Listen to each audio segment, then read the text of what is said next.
Alright, well, I hope everybody enjoyed that. Also, you don't have to listen to what I'm about to say. You can, you watch the video or you skip through the video, whatever you did to watch the video. You don't have to continue listening to what I'm about to say. You can just click off video at this point. I just go into some explanations of what happened in the video and what I'm planning to do in the upcoming episodes. It's not all that much. Well, it is a lot, but you don't have to listen to it if you don't want to. I'm going to be changing a few things that most people would have probably expected to happen or is going to happen in the next episode and the next few episodes if you assume the next episode as you have. I'm sure it's a little confusing why I would be mentioning any of these changes. Like I can do I've had plenty of people tell me I can do whatever I like.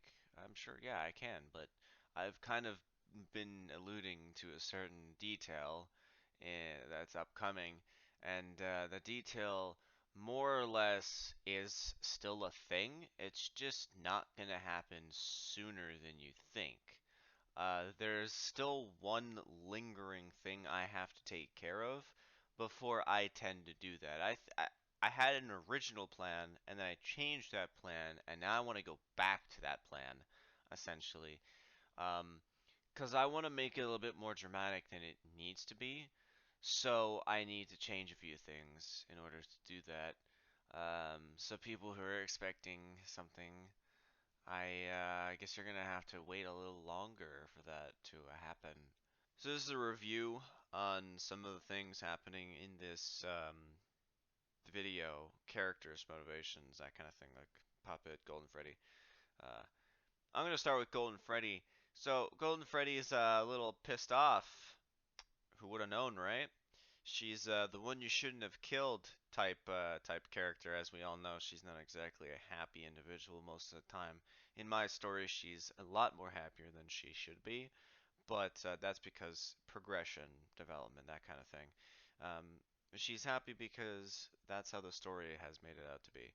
But in a decision like what William has proposed, she's not happy. And to be honest, for good reason, because out of all the glitch traps, two of them have been evil. One of them killed them, and the second one is implying to kill children as well as having killed a person before, which is, I think, Jeremy. And so, not really keen on the idea of allowing himself to be possessed by Glitchtrap and goes through um, a lot of different scenarios to persuade him otherwise. Obviously, that's kind of backfired on her, but the reason for that is because it's a bit personal, right? She died to a glitch trap, and there's another glitch trap that is going to kill people similar to herself. Kind of stupid how she would just allow that to happen. Blind loyalty, blind faith in friendship, that's a no-go. She knows you got to know when to draw the line, and this is one of those line. This is one of those times where she can't accept his actions, or well, couldn't have accepted his actions because she had no idea why he was doing it in the first place. The puppet steal is that basically she spoke on behalf of like Freddy, Bonnie, Foxy, Chica. You notice they didn't really talk at all in this episode, and she basically states her opinion of the decision made by William, and isn't very. She's not keen on accepting it either, but she's not as angry as Golden Freddy is when he eventually reveals it. But I don't know if anyone ever noticed. Oh, I'm sure people noticed. You notice how Golden Freddy and the puppet are almost really the same, to be honest. You can kind of it's inferencing, basically information that is not told you directly, but you can basically imply it through what the story has told you. Um, the Golden Freddy was never given any life by Charlie. She kind of was like Charlie in that regard. She or Charlotte, which is the name given. Uh, she kind of just possessed Golden Freddy herself. A lot like how Charlie possessed the puppet herself. So if Charlie could give life to all of the animatronics, then because those situations line up, because she gave life, then Golden Freddy, aka Cassidy, should also be capable of doing it as well. And maybe she's just so revenge filled in the games though, so rather than giving life, she takes it away. Because, her entire deal is like dragging William to hell, right? In the game, so it's like I feel like that was her whole like shtick. But you can infer that anything that Charlie can do, she can do as well. Obviously, she can't move, but she can teleport around and phase in and out of existence, which is something that the puppet obviously can do. Clearly, she can definitely do this. Um, but I feel like I don't like maybe the giving gifts part was impossible because she couldn't move around. I don't know. But in any case, if she could move, then anything that the puppet can do, she can do. But she acts mostly on her own. The actions of Golden Freddy kind of just put it out there. Like, she doesn't act like the rest of the group. She doesn't flow on any sort of time, like, on any sort of path or patrol. Like, in the first game, Bonnie, they, like, you would see them in the environment. You would be able to tell where they were and whether or not to prepare for their actions when it came like Foxy. You know when Foxy's going to run at you. If Bonnie or Chica are in the hallway, they're especially on the higher difficulties. You know they're coming down that hallway. But Golden Freddy, random appearance. There's almost no way to predict. There isn't actually. It's not like, oh, every 20 seconds you should expect to encounter Golden Freddy. In higher difficulties, you're expected to assume that she's going to appear literally every single time you drop your monitor, which is why you should be absolutely like you should be as prepared as possible. But you can also be even more well informed of that because the posters in the rooms beside you in the hallway will change. That means that she is going to literally spawn the next time you drop your camera. Obviously, everyone knows this, but you can kind of see how she doesn't act like everybody else. She just kind of acts on her own, like she does things her own way. She basically enforces that kind of personality where it's like, no, no, I'm not going to do whatever you guys want. I'm doing whatever I want because I'm angry and I want to do it because it's me. That just that's what I get from that. The Afton family, Clara's obviously trying to understand what the hell's happening.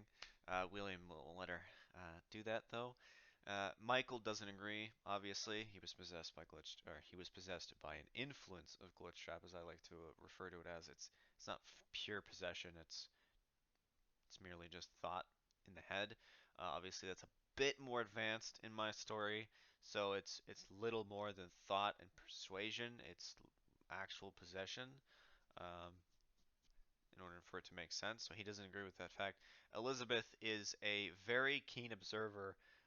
This is something very obvious. She's a lot more mature, so she's aware that William is hiding something, and she doesn't want to agree with what he wants until she gets what she wants, which is a lot like a baby in this case. Funny how you say that, but it's also a lot like how she originally acted. Um, she wants what she wants, and she won't do anything until she gets it, type deal. She won't say anything, she won't respond, and she won't have any judgments. So Elizabeth is like, I need to know what the hell you're hiding before I have any, so I reserve my judgment until then, type deal. Uh, and from there, it just kind of goes on. The Phantoms, Phantom Puppet, she's just kind of helping out uh, by telling them what is happening with William. Helping is a very strong word here, obviously, because he didn't like this. But this is how I've gone through it. That's basically how I perceive how the characters have acted in this scenario. And you can take what I've said here and just about and implement it across all the episodes if you really want to put it that way. Like Henry's case. We don't know what Henry was doing in the times of finding a way to kill everybody. Like, and so I did the same thing. I was just like, let him disappear. I mean, it's representative of his game self, right? We know he exists. We know he's alive in the games. At least if you use timeline as an example. Springtrap was, just sitting in a wall somewhere, and then was finding ways to rid the world of his own mistakes. Like, we know he was doing something, we just don't know what. And so I just thought, bring that same situation in there. Throw Henry out the story for a bit. We don't know what he's doing. You can kind of assume you know what he's doing, and then he'll just pop up again. It's a very similar situation, and there it is. I like to get creative with this stuff, going real in depth with it. It's not just uh, let me just throw some words on the screen there. Yeah, just character punches his face. William does this. Phantom does that. I don't know. Golden Freddy gets angry. Gets happy. Gets sad. Whatever, right? Just throw random shit on the screen. Hopefully everyone likes it, and just move on with my day. Like that's not the type of stuff I do. It's there's reasons. And not everybody is going to be like that. They're not going to be like, well, I mean, I kind of do stuff too. It's just not as exaggerated, and it's not dedicated to all so much detail and stuff like that because I don't have time. It's like, yeah, I don't have time either sometimes. This has turned into more of a simple like friggin' talk now at this juncture, but uh, it is what it is because the reason for this is that you're not gonna hear me for a while. The next episode it's a pre middle of the story finale, and basically what that means is that I have to create essentially a finale video, and it's gonna be long, so I don't have all the time in the world to talk to everybody, especially through text all the time. Like, yeah, I'll throw in some shit in the community page, and there you have it. No one really looks at it probably, or they do, they just forget that it exists afterwards. But I just wanted to get that out of the way. Yeah, I'm gonna be dealing with a whole bunch of stuff in the real world for a bit, and then Lonely Glitchtrap is coming. If you took the time to listen through me up until now, um, all I have to say is I do hope you're ready, but I also hope you don't get disappointed for what's gonna happen. Uh, I have to do a lot of stuff um, with this next episode. Now I don't have it all written down, right? Um, I have it planned, and I know what kind of steps I'm probably going to take or change, but it's what I come up with, which is the problem. How I get through that. Until then, that's all I have for you guys. See you later.